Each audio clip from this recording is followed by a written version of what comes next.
What's up, you stylish squids? I'm Quackersco, and this is the Fish Fry, where I give you the lowdown on the next Salmon Run stages, with weapon benefits, stage strategies, and general tips for maximizing your potential with Grizzco. This is for the stage rotation that's happening on October 9th, and it's being held at Fission Hydro Plant.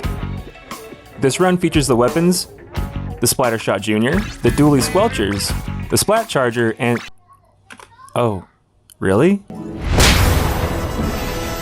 That's right, the Dynamo Roller is in this rotation, so keep in mind all the abilities that it has when an occurrence happens. The 400 damage dealt in that roll, and massive range with the fling, this weapon is definitely a dynamic tool for Salmon Run.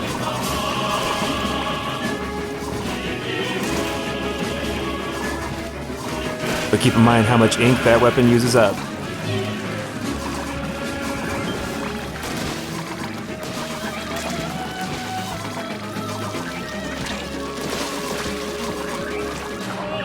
So remember all the different ways you can use that roll to cause massive damage to special opponents.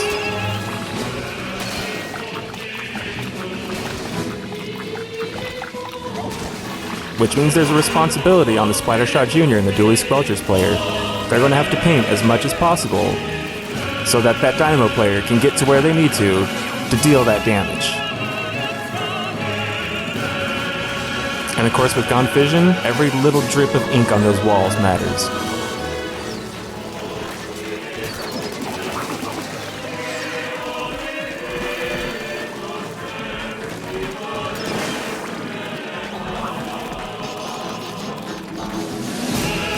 Let's get 3 ranged weapons and 1 close range.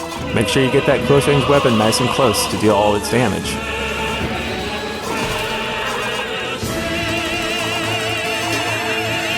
And if that Dynamo player isn't keeping that center clear, then it's going to be a lot of going in and getting out. And if those walls aren't painted, you're going to get boosted out into the water.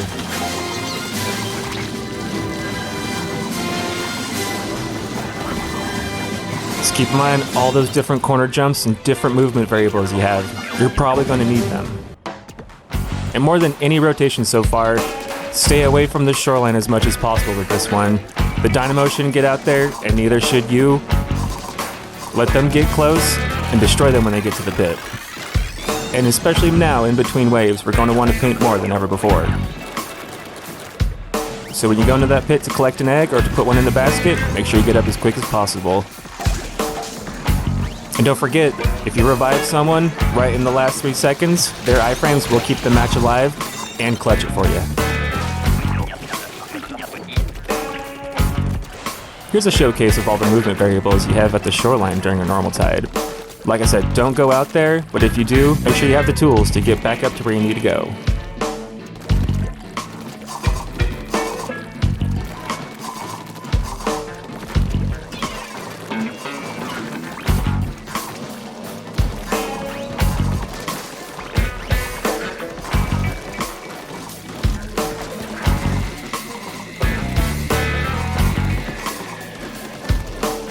Alright, let's get to the weapons of this rotation. The first weapon of this composition is the Splat Charger Jr. The Splat Charger Jr.'s spread is wide and its range is short. So whatever you're going to hit, you're going to want to get real close up to. And if you're dealing with a wide horde, that spread works pretty well, but just remember, it doesn't cause that much damage.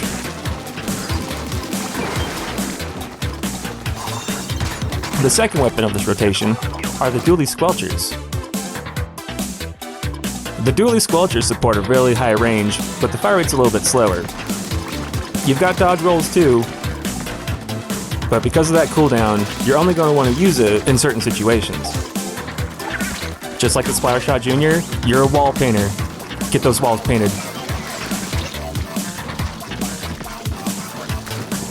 But if you're going in for a Salmon lid, if you want to use a dodge roll, just make sure you're dodge rolling out and not dodge rolling in. Whoever has the Dualie Squelchers is going to be on Stinger Patrol. That range will help out so much.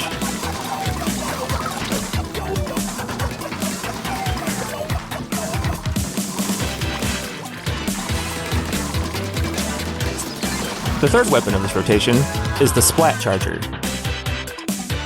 Just like most chargers, it sports piercing damage, but a full charged shot will not take out a cohort. So whenever you're shooting at a horde, make sure you fire more than one charged shot.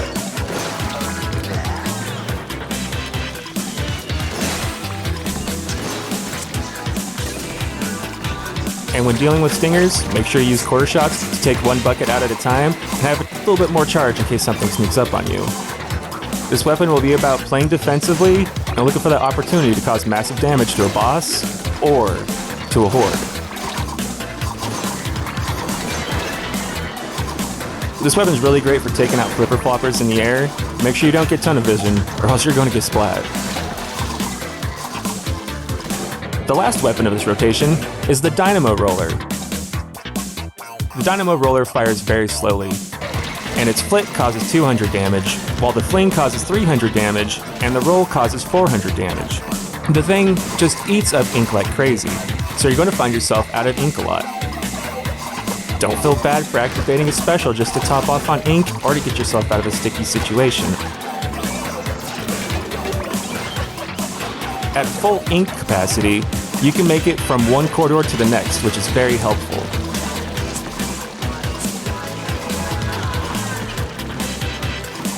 And when it comes to special occurrences, you're the one that has all that defensive and offensive power, so make sure you utilize it when it's possible.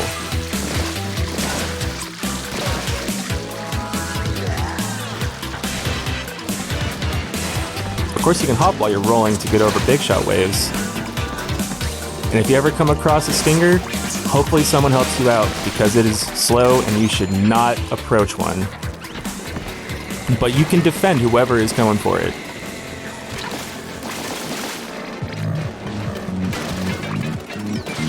Like I said before, never feel bad about activating that special just to get some ink back, and it reminds other people that they have specials.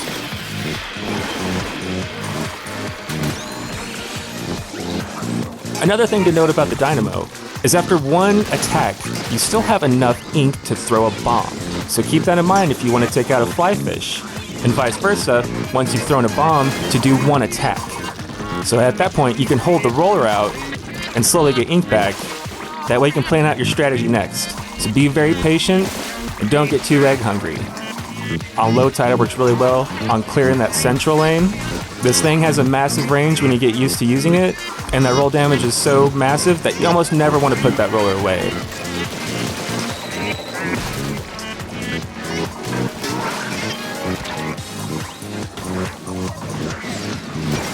So if you ever run out of ink, like I said, activate that special, get that ink back.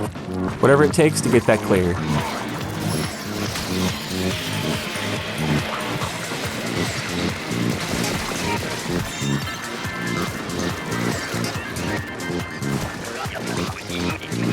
So good luck on this run, guys.